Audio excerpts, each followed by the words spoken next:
Last minute tips के रूप में आईसीएसई क्लास 10th ज्योग्राफी के लिए मैं कहूंगा कि आप 10 ईयर्स से इन 3 साल को एक बार जरूर चेक कर लो, 2022, 18 और 19, क्योंकि ये 3 साल काफी ज्यादा इंपॉर्टेंट होने वाले हैं ज्योग्राफी के लिए। और इनके सिमिलैरिटीज में आपके क्वेश्चंस पूछे जा रहे हैं और पूछे जाने की संभावना है। टोटल 12 क्वेश्चन वाले आईसीएसई क्लास 10th ज्योग्राफी 2024 के क्वेश्चन पेपर को बनाने से पहले कुछ बातें आपको समझ में आनी चाहिए। आप कलरफुल पेंसिल का यूज जैसे ग्रीन, ब्लू, रेड इन सबको न करेंगे। ब्लैक पेंसिल में एचबी का यूज करेंगे। दूसरी बात है, आप अपने रेजर, अपने स्केल के साथ जो भी आवश्यक चीजें हैं उसको अच्छी तरह से रख लेंगे। यहाँ पर पॉइंट नंबर 1 एमसीक्यू क्वेश्चंस में इस बार 3 तरह के नए क्वेश्चंस को शामिल किए गए हैं। विच ऑफ नॉट, यानी कि क्वेश्चंस में नॉट इंपॉर्टेंट हो जाएगा। फिर दूसरा क्वेश्चन है कि which of options given below are not belongings to या बिलोंगिंग्स टू अपोजिट ग्रुप, यानी कि अगेंस्ट उसमें 3 तरह के सिमिलर ऑप्शंस होंगे और एक अपोजिट वाले होंगे, इनको ध्यान में रखने हैं। थर्ड, जो सीआईएससी ने अपने स्पेसिमेन सैंपल पेपर में भी दे दिया हुआ है कि स्टूडेंट से यह क्वेश्चन पूछे जा सकते हैं कि which crop associated to the rationalising और रूटिंग। तो अगर इस तरह के क्वेश्चंस हैं, या which type of coal is called dash, तो उस तरह के क्वेश्चंस के लिए आपको ध्यान रखने हैं कि क्या सही है और क्या गलत है।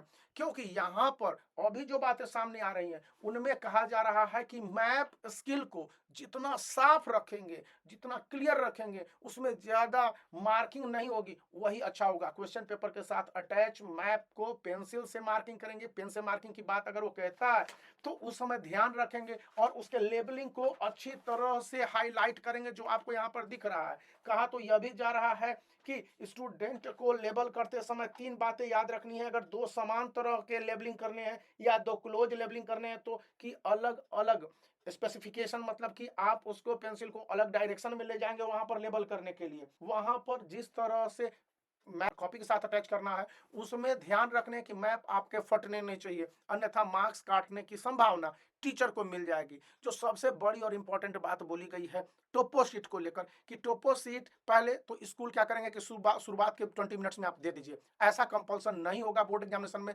बोर्ड एग्जामिनेशन में टोपो सीट को पहले आप एग्जामिनेशन के शुरुआत में सॉल्व कर लीजिए या बाद में सॉल्व कर लीजिए, दैट इज ओके। आपको अपने हिसाब से करने हैं, लेकिन 2 आवर और 15 मिनट्स में इन सभी को फिनिश करके अपने टीचर्स को, जो भी इन्विजिलेटर होंगे, उनको देना है। कुछ और बातें समझाई गई हैं, जैसे कहा गया है कि स्टूडेंट एमसीक्यू क्वेश्चंस है उसको देते समय ऑप्शन को ही केवल लिखेंगे, ये नहीं कि ऑप्शन के बाद डी में दिया हुआ है कोई पूरा वर्ड उसको लिखेंगे। यहाँ पर एक और बात कही गई है कि अगर स्टूडेंट को मेंशन करने के लिए कहा गया है कोई पॉइंट, कोई एरिया, जैसे सॉइल है, फिर कोस्टल रीजन है या फिर फॉरेस्ट रीजन है, तो उसको उसी हिसाब से लेबलिंग करेंगे। और आपको अच्छी तरह से टोपोशीट में पढ़ना होगा कि फॉरेस्ट के लेबलिंग करने के लिए या कोस्टल एरिया को लेबलिंग करने के लिए किस कलर की जरूरत होती है, तो उस कलर के हिसाब से ही आप स्पेसिफाई करेंगे। एक न्यूमेरिकल्स आता है जिसमें कि मंथ वाइज टेम्परेचर दिए रहेंगे और रेनफॉल दिए रहेंगे, और उसको निकालने के लिए तो यहाँ पर एग्जैक्ट आंसर को निकालते समय उसी के बगल में कैलकुलेशन होने चाहिए, अन्यथा मार्क्स के डिडक्शन की संभावना रहती है।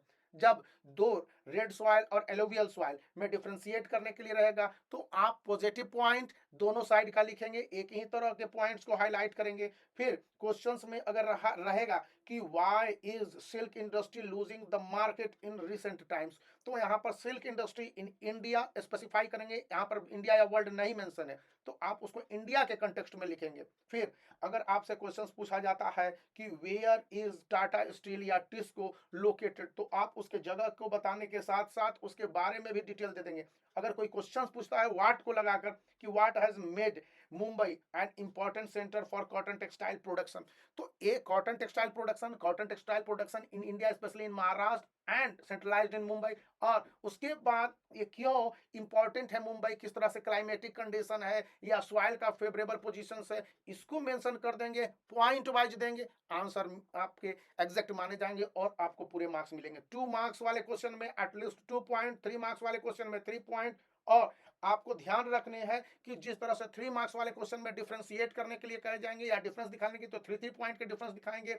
और जब भी आपको डेफिनेशन के साथ आंसर लिखने के लिए रहेगा तो उसमें ध्यान रखने हैं कि पॉइंट के हिसाब से डेफिनेशन देंगे, जैसे कि वाटर इरिगेशन और वाटर टैंक इरिगेशन, फिर स्प्रिंकल इरिगेशन, यहां पर इनके बारे में है तो इरिगेशन को लेकर 1 लाइन में मेंशन करेंगे। फिर आपके पास टैंक इरिगेशन है और स्प्रिंकल इरिगेशन, दोनों को इंडिया के कंटेक्स्ट में लिखना होगा। वर्ल्ड के कंटेक्स्ट में लिखना होगा तो क्वेश्चन स्पेसिफाई रूप से वर्ल्ड में रहेगा। तो इन बातों को लास्ट समय ध्यान रखने हैं और आपके आंसर जितने नीट क्लीन हो गए, CISE ने 2024 में कहा है कि उस स्टूडेंट के मार्क्स उतने ही बेहतर ढंग से फुल क्योर अवार्ड किए जाएंगे। तो आप इस वीडियो को लाइक कर सकते हैं, चैनल को शेयर कर सकते हैं और सब्सक्राइब करना याद